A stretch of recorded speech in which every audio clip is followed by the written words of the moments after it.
Eh bien, nous allons pouvoir commencer. Bonjour, je suis Minley, le directeur général de PK Vitality, avec Arthur Tarbé, qui est notre responsable légal. Et nous allons donc vous présenter aujourd'hui notre projet qui est une smartwatch monde connectée qui fait moniteur de glycémie en continu, un produit qui est attendu par les patients diabétiques.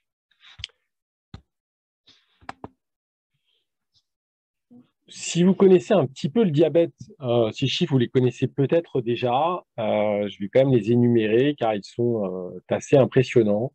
Plus de 537 millions de personnes dans le monde aujourd'hui sont atteintes de diabète, soit plus pratique, un adulte sur 10. Et ce chiffre devrait, selon la Fédération internationale du diabète, monter à près de 780 millions en 2045.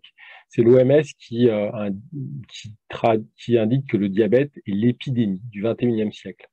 Le diabète a pour conséquence, au-delà d'un désagrément extrêmement fort et une charge mentale pour les patients diabétiques, de mener à de graves complications. Donc, c'est des amputations, perte de vue, infarctus, AVC, insuffisance rénale. Il y a une personne sur Terre qui décède du diabète toutes les 5 secondes. Et cela pèse énormément également sur les systèmes de santé, puisqu'en 2021, on estimait que les dépenses de santé liées au diabète coûtaient 900 milliards. Donc, c'est le plus gros domaine de dépenses dans la santé. Dans l'univers du diabète, il y a plusieurs choses. Il y a la médicamentation, mais pour gérer la médicamentation, il y a également la mesure de la glycémie, qui traditionnellement s'effectuait à travers ce qu'on appelle une glycémie capillaire. Donc, si je me pique le bout du doigt, une goutte de sang sur une bandelette, dans un lecteur, ça a un avantage, c'est que c'était un produit qui était très fiable, qui est assez peu cher, et un désavantage assez fort, c'est que 100% des utilisateurs détestaient se piquer le bout du doigt 2 à 10 fois par jour. C'est pour ça que depuis quelques années, il y a une transition assez rapide de la glycémie capillaire vers les moniteurs de glycémie en continu, que je dirais que mettrai en cours sous le nom de MGC, moniteur de glycémie en continu, dans la suite de la présentation.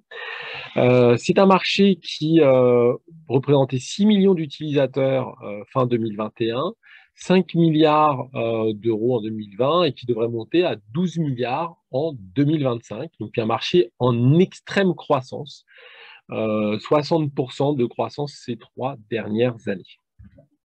Dans ce marché du MGC, il y a une adoption rapide parce que c'est une vraie révolution, on n'a plus à se piquer le doigt, mais bien qu'il y ait une adoption très rapide, il y a des dissatisfactions qui restent. Dans le facteur de forme prédominant, quasiment 100% des utilisateurs MGC ont ce facteur de forme qui est un patch en haut du bras ou sur le ventre. Les acteurs sont Dexcom, Medtronic et Abbott. Les principales griefs contre ces produits, portés sur ces produits, sont la douleur à l'insertion, c'est-à-dire qu'il faut enfoncer une longue aiguille qui des fois est douloureuse.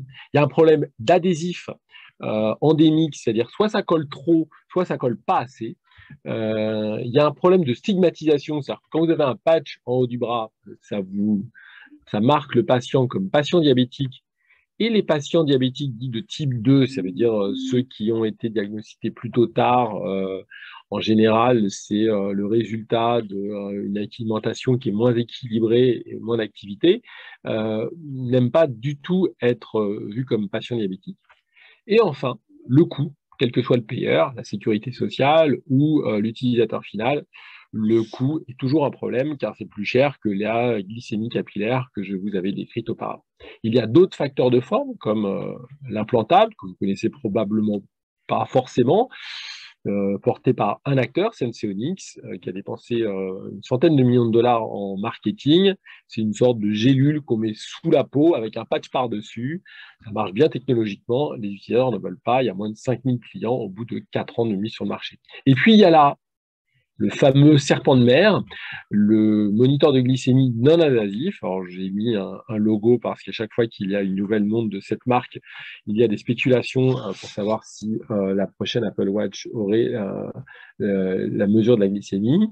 Le consensus marché, ce n'est pas nous qui le disons, ce sont les spécialistes du marché, mais aussi les acteurs financiers qui valorisent différentes sociétés, indiquent tous qu'il n'y aura pas de disponibilité de ce type de produit à moyen terme, pas avant au moins 10 ans.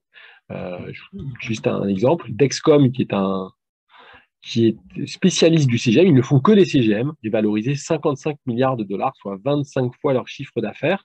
Vous imaginez bien que s'il y avait quelqu'un qui arrivait avec un système non invasif, leur capitalisation boursière ne serait pas aussi élevée. Donc, en résumé, les moniteurs de glycémie en continu commerciaux sont efficaces, mais il y a un fort problème dans l'usage auquel il faut répondre.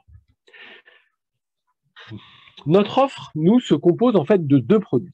Alors, le premier produit, c'est tout d'abord une montre que j'ai dans la main, si vous pouvez voir à l'écran ou sur l'écran ici, donc qui s'appelle K-Watch. C'est une montre qui a les fonctionnalités traditionnelles d'un moniteur de glycémie, d'une smartwatch. Ça donne l'heure, des alarmes, si c'est connecté à un smartphone, ce n'est pas obligatoire. Vous avez les notifications du smartphone, comme les appels rentrants par exemple.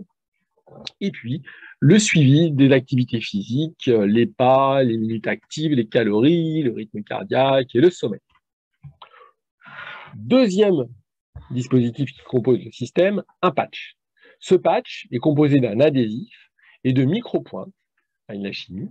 Et en fait, il est adhésivé sur le poignet, va rester une semaine, donc c'est un consommable que l'on change toutes les semaines. Et c'est ça qui va mesurer le glucose dans le corps du patient. Et la montre va se poser sur le patch. Voilà. La montre envoie de l'électricité au patch par une connexion physique et le patch renvoie le fruit de la réaction chimique entre la chimie qui est sur les micropointes et les molécules de glucose qui sont dans le liquide interstitiel, comme on peut le voir sur ce graphique-là, donc des molécules de glucose dans le liquide interstitiel qui rentrent en contact avec la chimie qui est sur les micropointes. Sur chacune des micropointes, il y en a plusieurs, ça crée un signal électrique qui est envoyé à la montre et analysé dans celle-ci. On en déduit une valeur de glycémie qui est affichée dans la montre et qui est synchronisée avec l'app et le cloud et qui peut être partagée avec des tierces parties. C'est une architecture qui est dérisquée, qui est basée sur des propriétés connues en fait, de glucose oxydase, qui est à peu près les mêmes que chez Abbott, Dexcom et Medtronic, mais chacun a sa petite sauce secrète. Et c'est une architecture de micro-pointes qui est précise par design. On a plusieurs micro-pointes, donc plusieurs infos, versus nos concurrents qui n'ont qu'une seule grande aiguille et qu'une seule info. Ce système montre plus micro-pointes est protégé par plus de... Alors, depuis que j'ai fait ce slide, il a vieilli 39 brevets. Et la liberté d'exploitation est validée. Ça veut dire que nous n'enfreignons pas des brevets de concurrents d'après ce que nous avons vu. Qu'apportons-nous au marché, sur le marché des moniteurs de glycémie en continu, où il y a des grands acteurs qui dépensent des fortunes pour pousser leurs produits, et c'est très bien, car cela permet d'éduquer le marché, et c'est très bien aussi pour les patients qui en bénéficient aujourd'hui. Ce que nous apportons, c'est nous résolvons les 4 problèmes que nous avons mentionnés auparavant, problèmes qui sont remontés par les patients eux-mêmes. Premièrement, pas de douleur à l'insertion. Vous voyez ici, c'est l'aiguille dans la botte qui fait 6 mm. C'est assez douloureux quand ça se passe mal. Nous avons des micro-pointes qui font moins de 1 mm, qui sont complètement indolores. Quand on les pose le patch sur la peau, elles pénètrent le derme, mais on ne le sent pas car ça n'atteint pas les nerfs mécaniques de la douleur. C'est comme si vous aviez simplement un adhésif sur la peau, pas plus. Deuxièmement, cet adhésif, il est d'abord doux, parce qu'il est en silicone et non en acrylique médical, ce qui fait que vous allez éviter soit des allergies ou des irritations qu'on peut avoir sur les adhésifs des concurrents. Ça a le désavantage de moins coller. Or, donc, pas d'allergie, mais ça colle moins. Or, l'un des principaux problèmes des MGC commerciaux, c'est que ça peut, pour un certain nombre de personnes, cela se décolle avant la fin de vie du produit. Comment faisons-nous? En fait, c'est simple. La montre protège le patch des chocs. Donc, s'il y a un choc, la montre prend le choc, le transmet en partie au patch et s'il est trop fort, il se désolidarise du patch, ce qui fait que le patch n'est pas décollé. Première chose. La deuxième chose, c'est que la montre exerce une pression verticale sur le patch. Donc, elle le recolle en permanence. Pour ceux qui ont l'habitude d'un rabot, c'est comme si vous faisiez ça en permanence sur votre rabot tout au long de la journée, ce que vous ne faites pas. Ce qui explique qu'au bout de 7 jours, le patch colle quasiment comme au premier jour, même si vous avez fait de l'activité physique. Et je peux vous dire que nous avons testé dans toutes les configurations. Mes enfants qui faisaient de la rando par 34 degrés encore cet été s'en souviennent encore et me le rappellent. Troisième point, la discrétion. Qu'est-ce que vous voyez au poignet d'un patient diabétique? Vous verrez une montre. Vous ne verrez pas le patch qui est au dos de la montre. En fin de compte, le moniteur de glycémie devient complètement invisible. Et on prolonge cette invisibilité en ayant le geste le plus banal pour vérifier sa glycémie, c'est regarder sa montre. Les gens ne verront pas que la personne est en train de vérifier sa glycémie. Et si par hasard, parce que peut-être vous êtes en réunion avec votre boss et que vous n'osez pas regarder votre montre parce que ça pourrait paraître comme la réunion est un petit peu longue, et que vous tombez en hypoglycémie pendant cette réunion, vous allez être rappelé à l'ordre par une discrète vibration au poignet qui va vous dire que vous êtes soit en hypo, soit en hyperglycémie. Donc, un produit complètement discret. Dernier point, et non des moindres, un produit qui est moins cher à fabriquer et plus simple à fabriquer. Regardez en bas. Ici, c'est un Abbott Freestyle, donc le leader du marché en termes de prix et du nombre d'utilisateurs. Ils ont un applicateur en bas. C'est la partie du bas. Nous n'avons pas d'applicateur, donc toute cette partie-là, nous ne l'avons pas. Ce que nous partageons avec un Abbott, c'est une boîte stérile, un adhésif, des micropointes et de la chimie.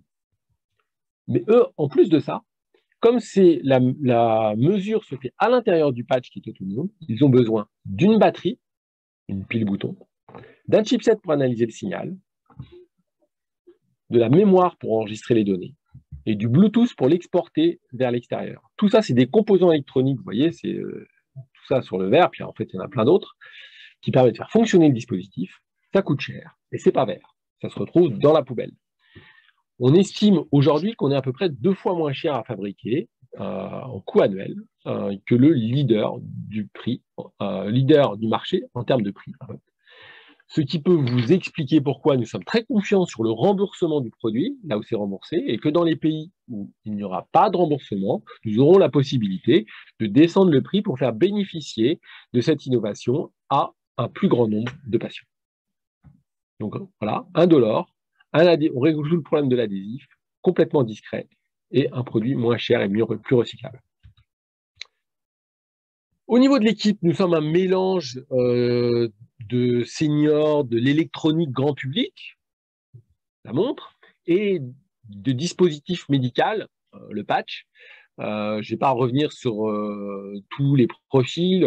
Luc, qui est l'autre cofondateur, qui est le PDG responsable de la R&D, a une grande expérience responsable de BU, en industrialisation. Moi-même, j'ai été directeur marketing de WeThings.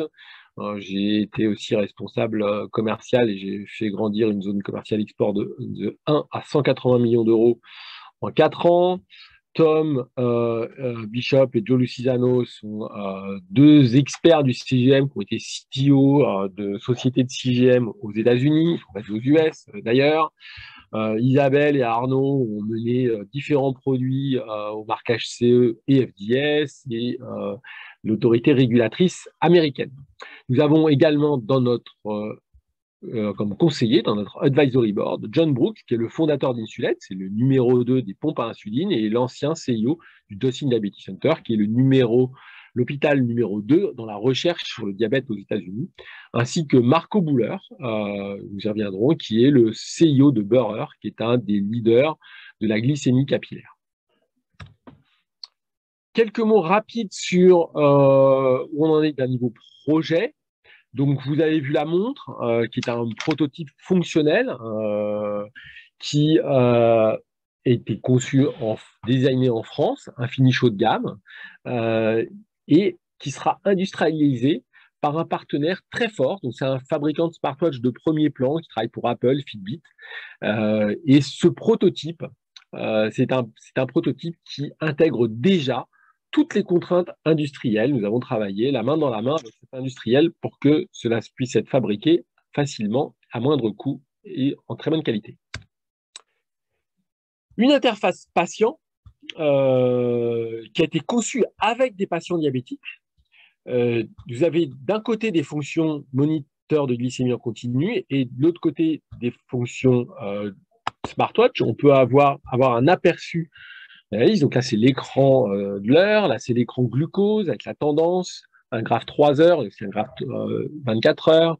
Ici, le temps passé en normalité, le temps passé en hypo ou hyperglycémie. On revient sur l'écran principal, on repasse par la page heure. Là, c'est derrière, vous avez l'activité, l'alarme et les settings. Vous avez donc eu un aperçu très rapide de quelques-unes des fonctionnalités de cette montre. Ces fonctionnalités sont prolongées et enrichies si le patient connecte la montre avec l'application. Donc, vous avez énormément d'informations sur l'app à différents niveaux qui permettent à l'utilisateur de voir une vision plus étendue et mieux comprendre son évolution glycémique à travers une journée ou plusieurs semaines, voir si on est stable, si on est dans la bonne direction. C'est une solution qui est aussi sécurisée, hautement sécurisée. Nous venons de l'univers de la téléphonie mobile.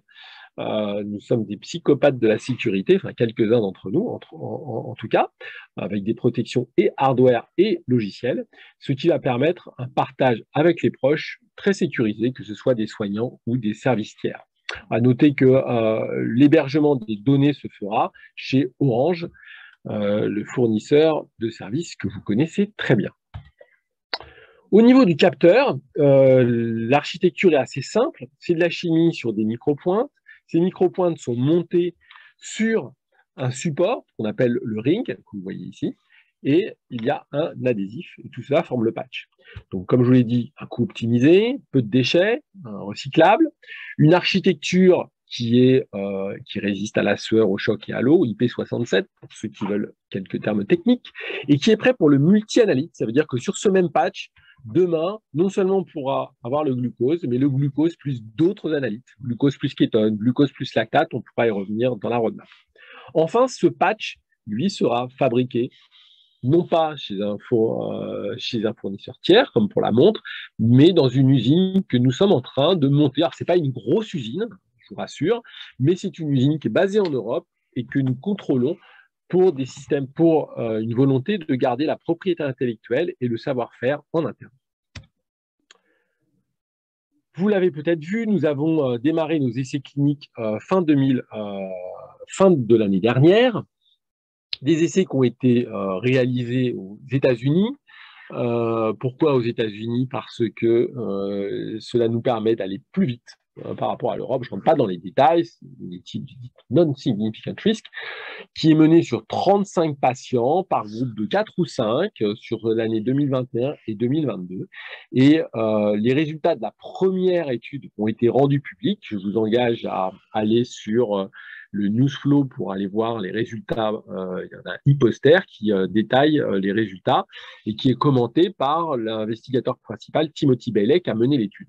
Donc, en résumé, une expérience utilisateur qui est excellente. En fait, les gens étaient très étonnés. On dit, c'est comme si je portais une montre, j'ai rien senti d'autre, ce qui est le plus grand compliment qu'on puisse nous faire. Et puis, une bonne précision pour un premier essai et une confirmation que la tenue des aiguilles était excellente. Et donc, il y a d'autres essais cliniques qui sont prévus. En fait, le deuxième essai clinique a déjà été effectué. Je ne vous les présente pas dans ce deck-là, car les données ne sont pas officielles. Ce que je peux simplement vous dire, c'est que nous avons largement amélioré les données et que nous allons probablement faire une petite communication sur le Newsflow de WeSeed dans les prochains jours. Voilà l'aperçu du plan clinique. Donc, First in Human 1, l'essai clinique numéro 1 a été déjà fait. Le First in Human 2 a été fait. Le numéro 3 sera fait la semaine prochaine, le 4 au mois d'août, 5, 6, 7 en fin d'année. À partir de là, en fin d'année, nous aurons une validation du design. Nous pourrons donc faire des essais dits de validation du système, puis de pivot, puis un dépôt de marquage CE pour une commercialisation en mi-2024, comme vous pouvez le voir dans cette roadmap, en Europe et début 2025 aux États-Unis. Au niveau de la roadmap, je vais passer assez vite, mais si vous avez des questions, on pourra répondre. C'est non pas un seul produit, mais c'est une plateforme. C'est une plateforme qui va pouvoir mesurer d'autres analytes. Nous avons déjà dans nos labos le suivi du lactate qui fonctionne en in vivo, en in vitro, et qui va fonctionner sur l'humain dans les prochains mois. Également pour le suivi du kétone, qui est moins connu, sauf pour ceux qui peut-être qui font un régime à base de kétone. Et nous allons donc développer un produit, d'abord un produit sur lactate plus glucose pour améliorer l'entraînement des athlètes pro, du multi-analyte à base de lactate, et un produit glucose plus kétone pour les patients diabétiques sévères, pour leur éviter des complications. Ça évite ce qu'on appelle l'acidocétose, c'est une acidification du sang qui peut être très grave et qui provoque 12 à 20% des hospitalisations. Donc vous imaginez, si on arrive à éviter 20% des hospitalisations chez les patients diabétiques, les patients seront heureux et les payeurs encore plus. D'autres choses sont permises par notre architecture montre plus patch. Comme nous sommes les seuls au monde à avoir de la mesure de glycémie et la mesure d'activité dans le même produit, nous allons pouvoir mélanger ces deux données et permettre une meilleure compréhension du diabète à l'utilisateur ou au corps médical pour leur donner des recommandations. Attention, quand vous dormez mal, le lendemain, vous avez un suivi glycémique erratique, ou tel jour, on a remarqué que vous êtes tombé en hypoglycémie parce que vous faisiez du sport de façon prolongée, ou tel jour en hyperglycémie, et donc est-ce que vous voulez mettre une alerte, tout ce genre de choses. La dernière colonne est encore plus technique, c'est l'intégration à l'intérieur de la montre d'un logiciel qu'on appelle de boucle fermée qui va permettre de piloter les pompes à insuline, c'est pour les diabétiques de type 1, ou les stylos insuline, là c'est plutôt pour les diabétiques de type 2. Ce n'est pas un logiciel qu'on va développer, c'est un logiciel que des sociétés spécialisées font, mais qui ont besoin d'une plateforme hardware pour tourner et qui vont permettre de relier les deux mondes, la glycémie et la médicamentation.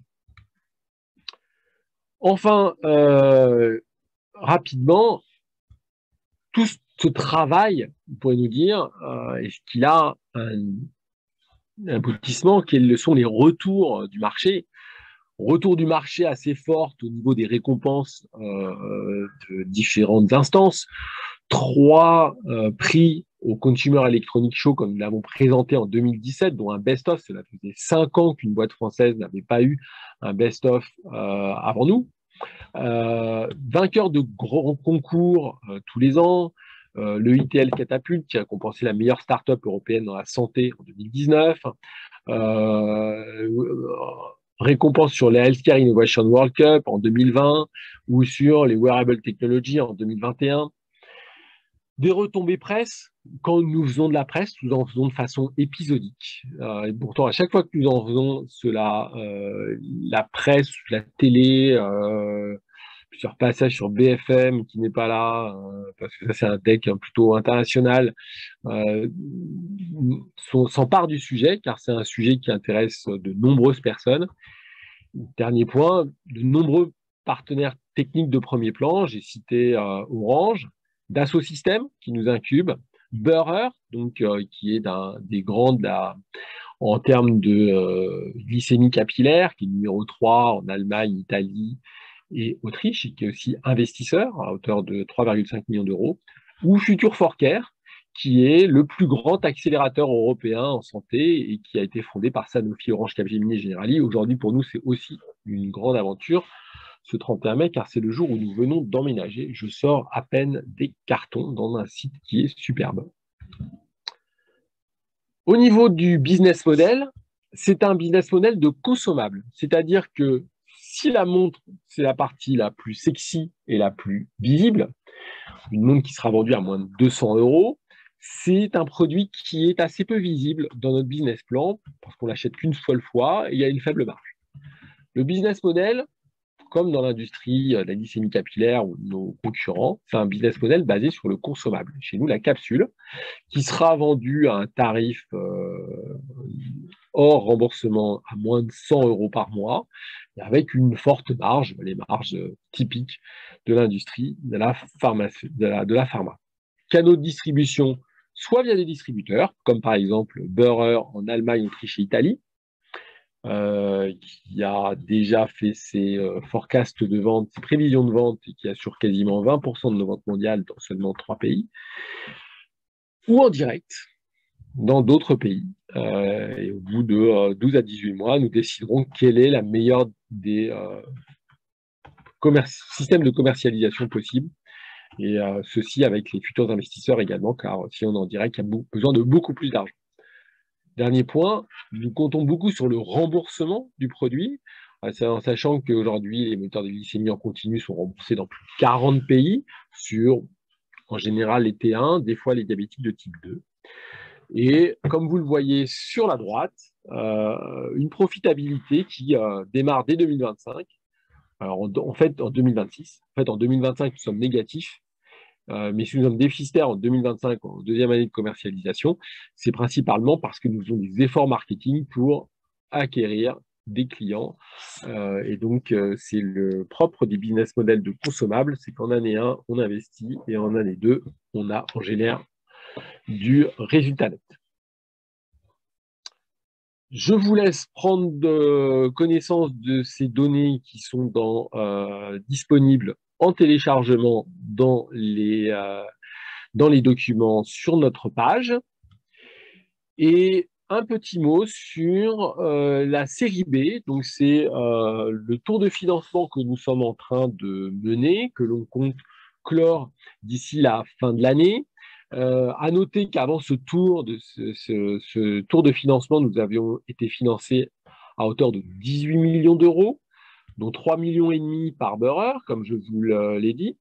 3,5 millions par l'EIC, le H2020, donc qui est le bras armé de l'Europe pour les meilleures startups européennes, 3,5 millions en actions, 1,9 million en subventions, il y en a 600 000 en subventions qui doivent venir, et 6,5 millions d'euros qu'ils ont réservés pour la série B. Et enfin, le ITL, qui est le cluster européen dans la santé, qui a aussi investi 300 000 euros. Le reste, ce sont des business angels, comme vous, qui nous ont fait confiance depuis 2016. La série B, elle, est basée sur les résultats humains que nous sommes en train de collecter. L'utilisation des fonds, comme vous le voyez, est principalement de la R&D, mais également des dépenses cliniques, voilà, quasiment aux 3/4. Aujourd'hui, entre Böhrer et l'EIC, on a 30% de la série B qui est sécurisée. Et pour information, nous avons deux très gros du diabète qui sont en ce moment dans notre data room et qui nous posent des questions à peu près toutes les semaines. Voilà, les deux sont quelque part dans les logos de droite. Tous les gens que vous avez dans ces logos, ce sont des gens que nous avons rencontrés de façon régulière. Il y en a beaucoup d'autres, notamment dans les wearables. On a rencontré énormément de monde. Pareil dans les gens qui font des moniteurs de glycémie en continu, des gens qui font la glycémie capillaire, de l'insuline, mais aussi les gens qui gèrent la data pour les diabétiques, car c'est une vraie valeur.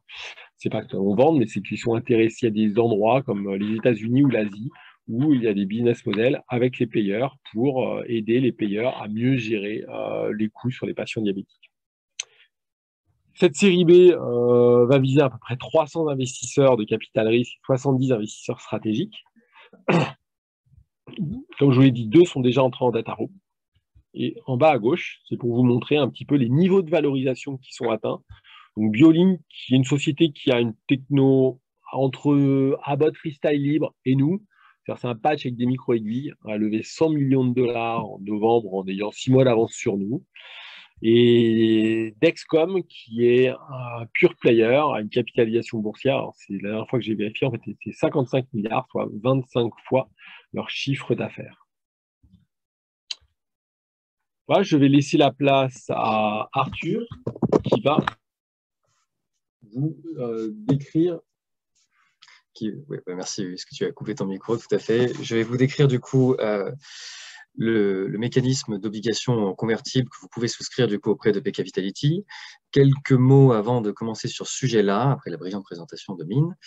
Tout d'abord, j'ai repéré qu'il y avait quelques actionnaires, quelques justement business angels qui nous suivent depuis longtemps parce qu'on a la chance d'avoir un actionnariat extraordinairement fidèle. Donc, bonjour à vous, notamment je pense à Pascal et à Bernard que j'ai reconnus dans l'Assemblée.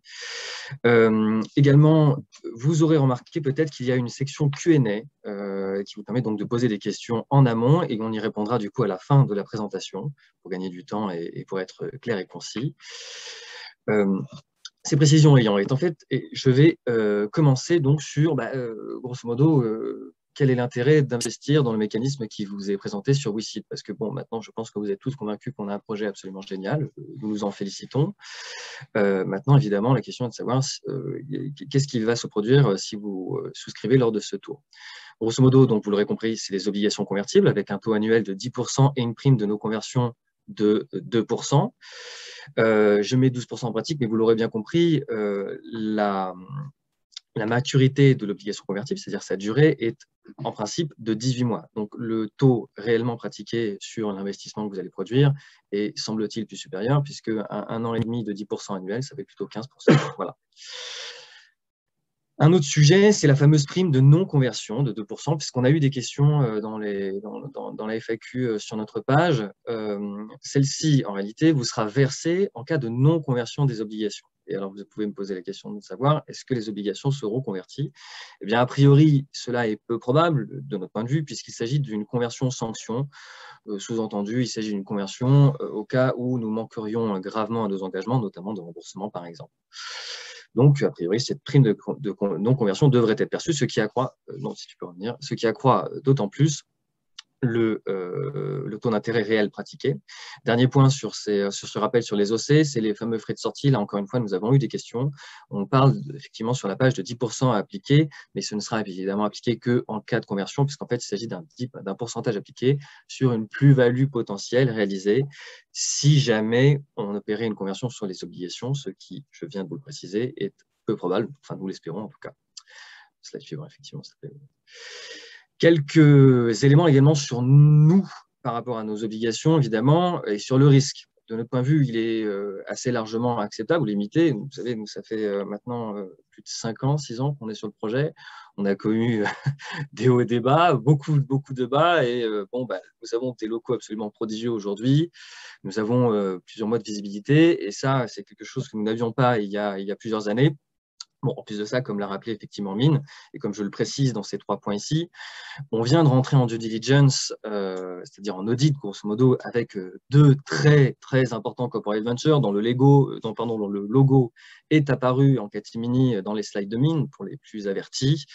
Et l'objectif est donc de procéder à une série B pour une levée d'environ 20 millions d'euros si tout se passe bien. En plus de ça, évidemment, cette série B est éminemment conditionnée aux essais cliniques que nous avons menés. Et nous avons mené des premiers essais cliniques en décembre 2021 avec des résultats assez satisfaisants sur au moins un patient et des excursions qui sont extraordinairement prodigieuses pour des premiers essais cliniques. Nous avons été nous-mêmes les premiers surpris. Dernier point, on vient de lancer un deuxième volet d'essais cliniques là, début mai, sur plusieurs cohortes de patients. Et sans vouloir vendre la peau de l'ours avant de l'avoir tué, nous sommes relativement confiants. Voilà, je n'en dirai pas plus pour éviter les asymétries d'information. Nous avons effectivement levé plusieurs millions d'euros lors de notre série A. L'objectif, c'est de procéder à un bridge d'investissement, notamment avec WeSeed. Objectif, 1,5 million idéal, minimum 750 000 euros, pour ensuite atterrir sur notre série B en décembre 2022. Dernier point qui peut vous sembler curieux, mais qui est extrêmement important, puisque ceux qui ont assisté aux présentations précédentes, comme notamment nos actionnaires qui sont décidément très fidèles, c'est la question du financement des souscriptions lors de la collecte WeSeed. En effet, il nous est apparu la question de savoir si l'investissement devait se faire en fonds propres, c'est-à-dire en cash, ou si certains pouvaient recourir à l'emprunt. Et question qui peut sembler bête de prime abord, mais qui en fait est tout à fait intéressante, puisque nous avions eu, comme je l'avais pu précédemment l'expliquer, ce cas-ci lors d'une précédente levée de fonds. Et la personne en question nous expliquait qu'elle était déçue de ne pas pouvoir participer à notre levée de fonds parce que le closing était trop tôt, trop rapide, et qu'elle comptait en fait obtenir des fonds plus tardivement. Ce sur quoi, bêtement, on lui a dit écoutez, renseignez-vous avec votre banquier, il pourra peut-être vous aider.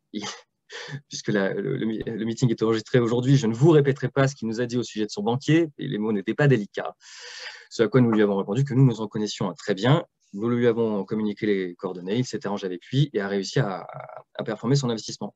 Tout cela pour vous dire quoi en passant, c'est que si jamais justement vous étiez dans une situation similaire, nous avons un banquier que nous adorons, qui nous suit depuis très très longtemps, et c'est grâce à cela que nos actionnaires précédents ont pu investir le montant qu'ils souhaitaient, et vous l'aurez compris, 15% à la louche de 10 000 euros, c'est toujours moins intéressant que 15% de 20 000. Voilà. Même avec des taux d'intérêt de 3% prélevés par la banque. Voilà pour le point financement. Ensuite, il y a évidemment la question de l'intérêt des obligations convertibles. Alors, le mécanisme n'est pas nouveau, il est plutôt sécurisant, et il a été choisi, à notre humble avis, à bon escient avec WeSeed, pour lequel d'ailleurs je profite de ce meeting pour saluer la pertinence des questions et l'intelligence de l'audit profonde qu'ils ont mené avec nous.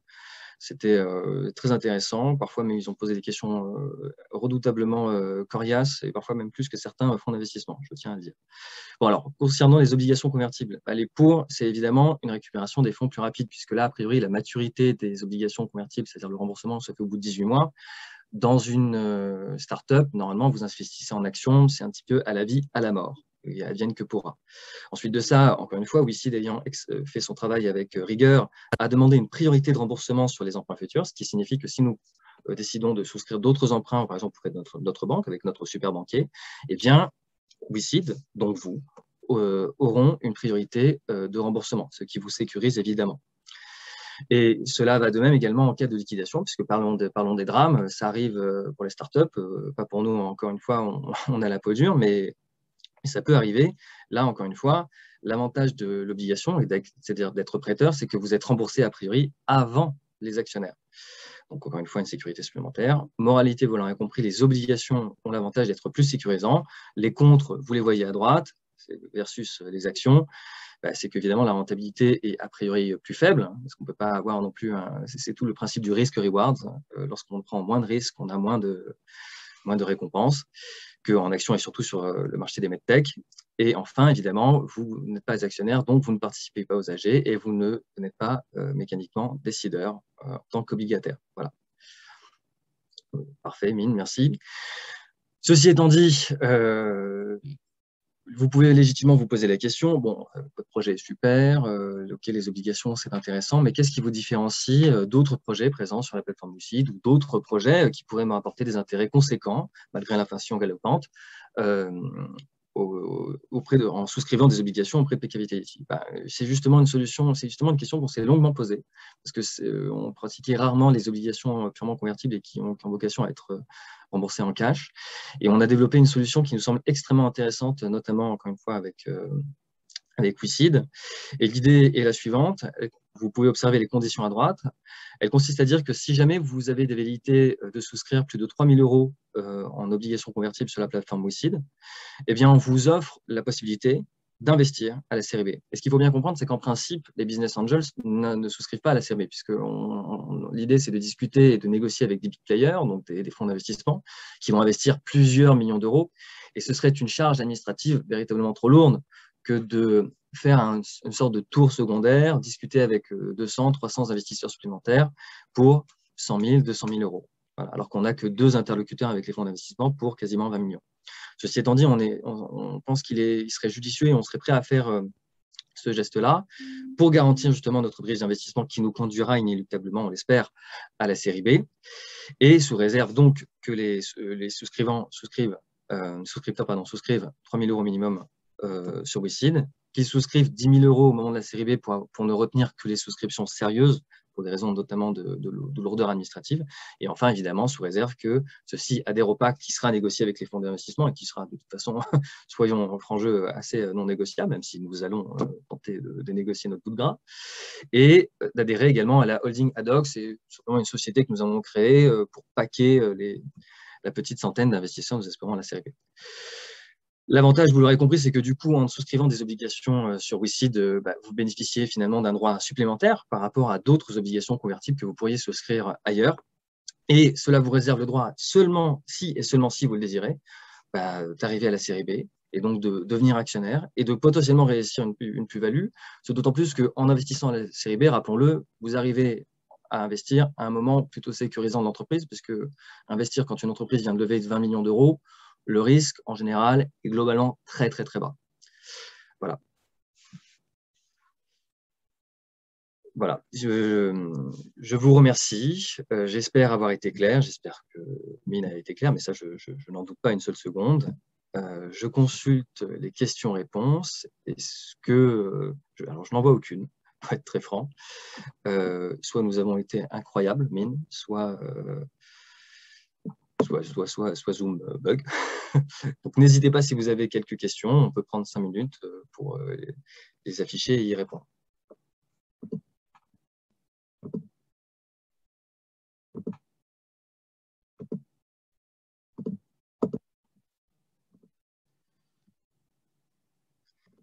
Alors, je n'ai toujours pas de questions.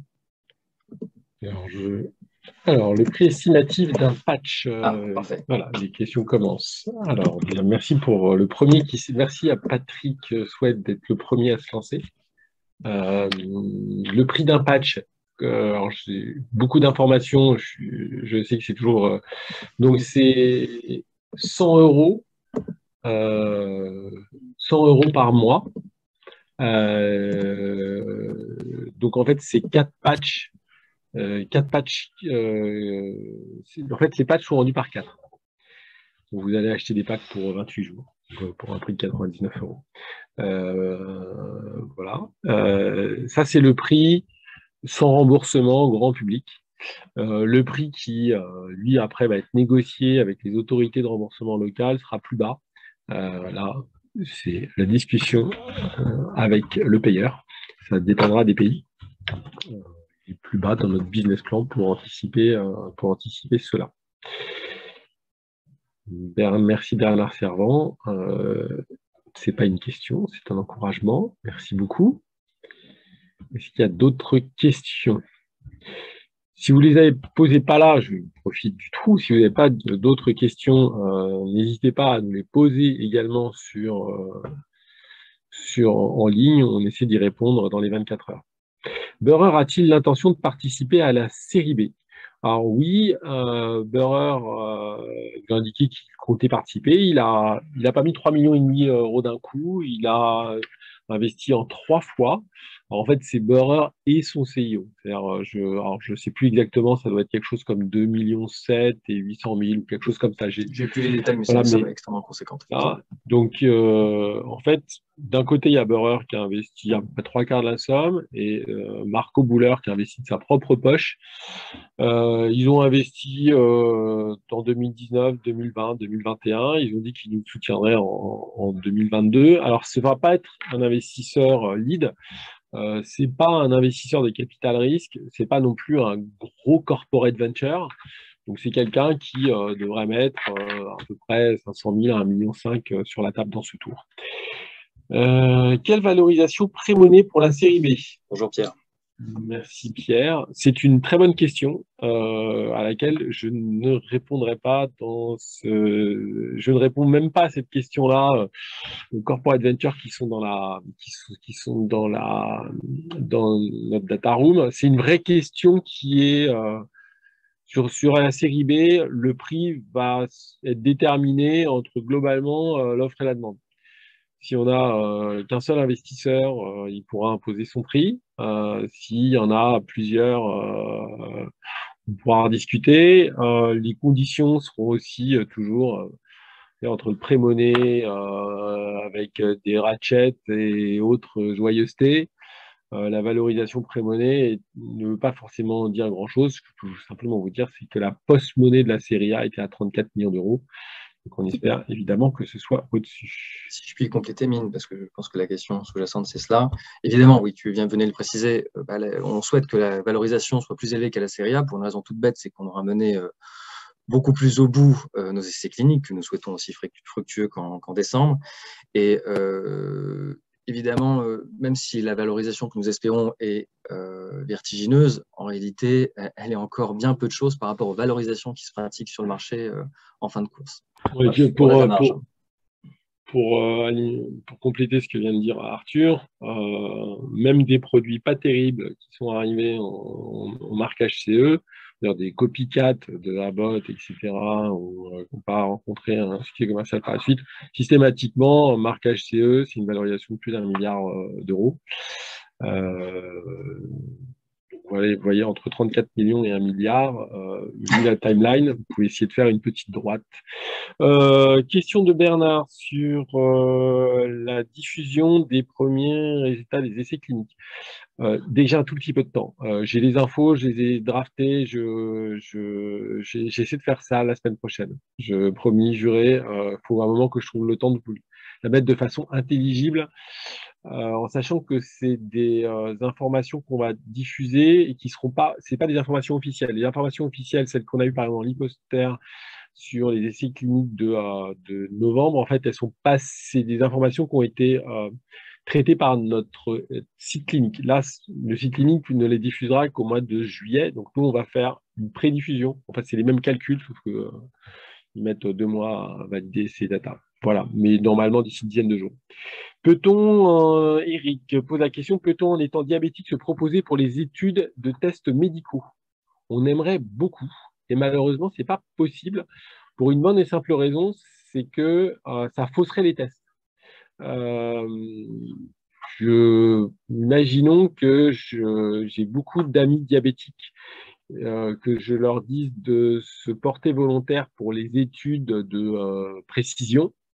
Les études seraient évidemment biaisées. Donc, en fait, le recrutement, nous ne pouvons pas y toucher. Ce que l'on pourra faire, par contre, c'est dans ce qu'on appelle dans des essais post-market, c'est-à-dire quand le produit sera sur le marché, il y aura d'autres études qui seront faites.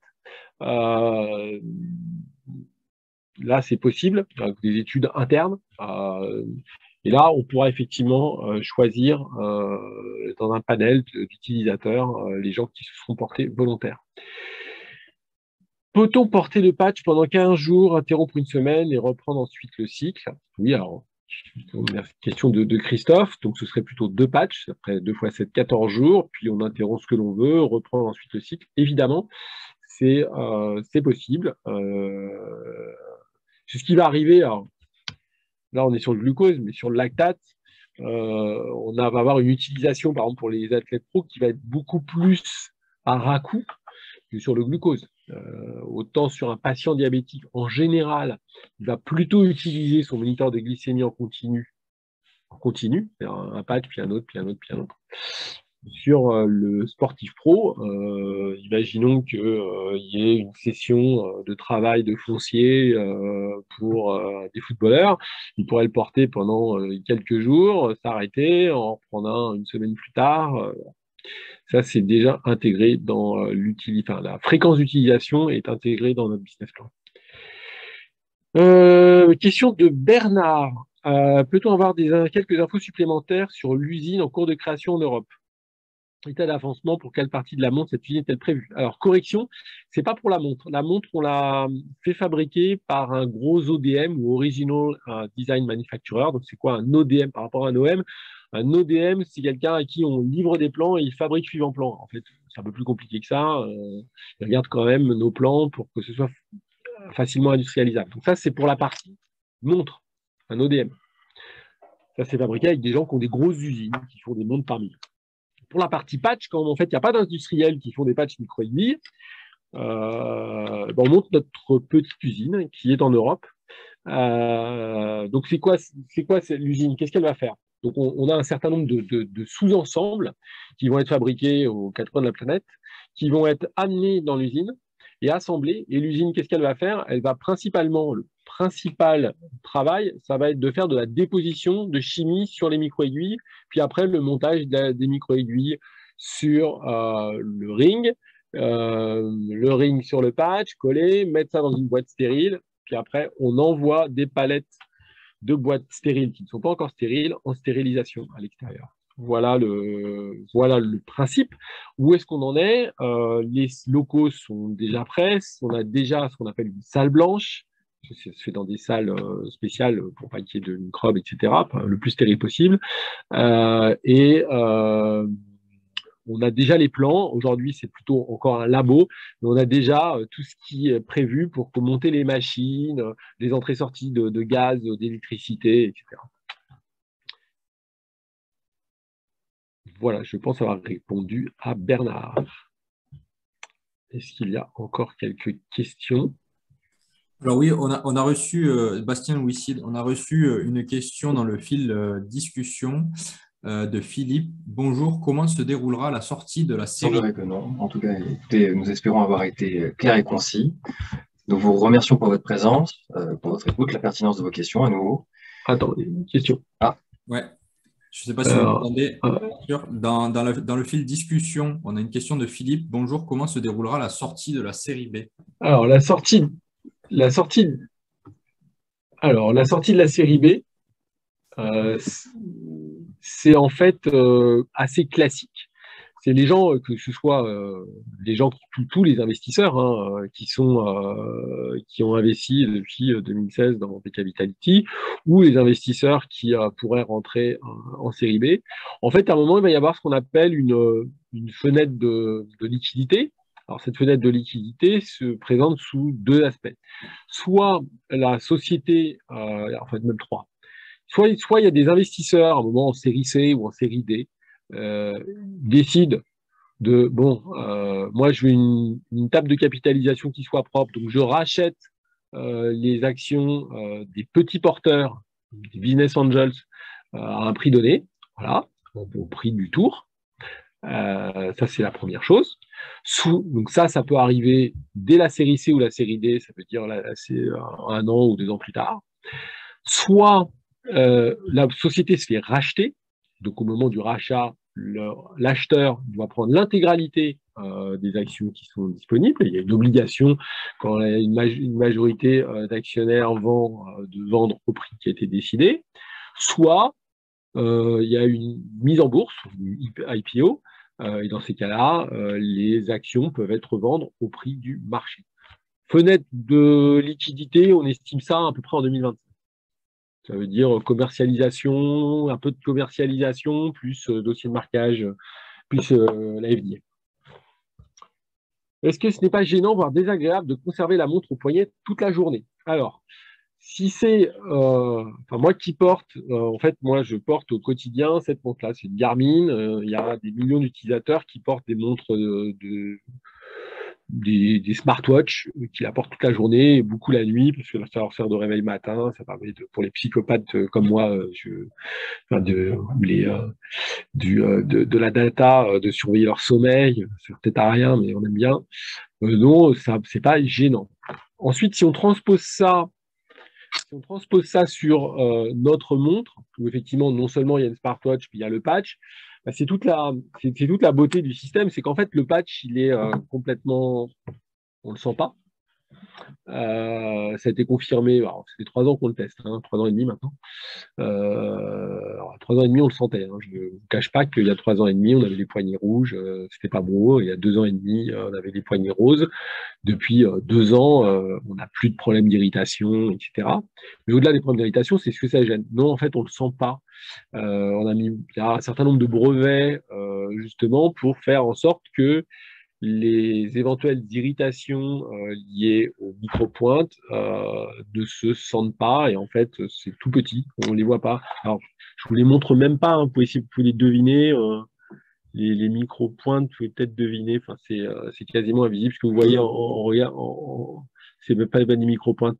En fait, les gens, moi, j'arrive plus à les voir, j'ai 50 ans, j'ai plus d'assez bons yeux.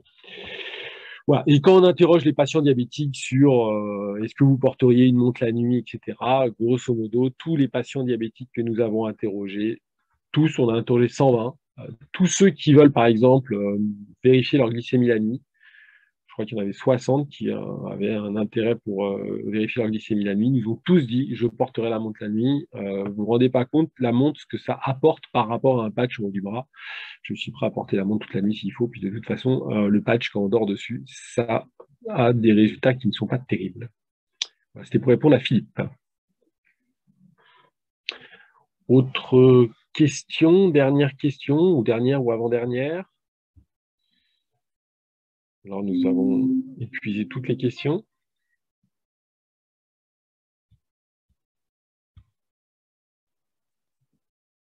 Merci Bernard pour ces encouragements.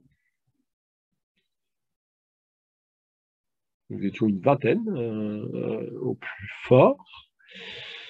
Je pense que si nous n'avons pas une question dans les 30 secondes, mais vous pouvez les poser. Et puis si elle vous vient d'ici 10 minutes et que le webinaire est fini, n'hésitez pas à nous la poser sur le fil de questions-réponses et nous nous efforcerons d'y répondre dans les plus brefs délais. Merci beaucoup à l'ensemble des participants d'avoir consacré 7 heures à nous avoir écoutés, à ceux qui ont posé des questions. On espère avoir été le plus clair possible. Que vous investissiez ou que vous investissiez pas, merci en tout cas de vous être intéressé à notre projet. Et n'hésitez pas à en parler autour de vous. Et je vous remercie encore beaucoup et je vous souhaite une bonne soirée. Merci à tous, bonne soirée.